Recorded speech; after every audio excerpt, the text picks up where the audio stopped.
सिंदूर रंग करके लाया था पत्थर पे, वो डाला और कहा देखो ये हिंदुओं के भगवान हैं, ये तो डूब गए। और क्रॉस, लकड़ी का क्रॉस डाला और कहता है ये देखो ये असली भगवान है, ये तैर गए। हमने कहा, हमारे एक संत वहां पहुंच गए, खुम सिंह जी महाराज, कमल जी महाराज जैसे संत थे। उन्होंने कहा रुको, हमारे देश में पानी से परीक्षा नहीं होती है, हमारे यहाँ परीक्षा आग से ली जाती है। काय की परीक्षा होती है? अग्नि परीक्षा होती है, इसलिए अग्नि परीक्षा करेंगे।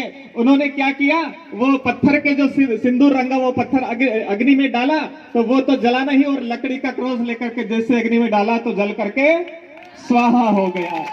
तो बंधु, आपको अपनी इसी क्रोध रूपी अग्नि में इन सभी विधर्मियों को जला करके खाक कर देना है।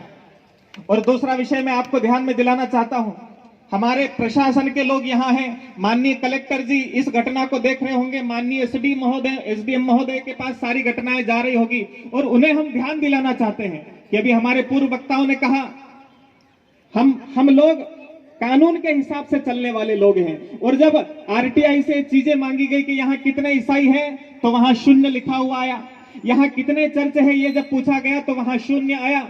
हमने कहा जब यहाँ शासन की दृष्टि में एक भी वेद मजा चर्च नहीं है, तो फिर 54 चर्च झाबुआ के अंदर क्या कर रहे हैं, ये किसने बनाए हैं?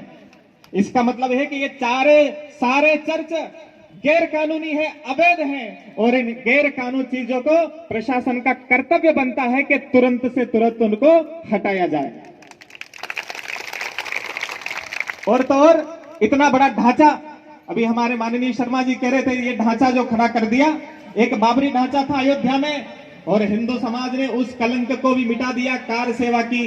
तो हम कहना चाहते हैं प्रशासन से, माननीय कलेक्टर महोदय से निवेदन है कि ये जो अवैध ढांचा बन रहा है इसको जल्दी से जल्दी हटाने की व्यवस्था करें। और अगर ये काम आप नहीं कर सके तो हिंदू समाज को एक बार फिर से कार सेवा करनी पड़ेगी।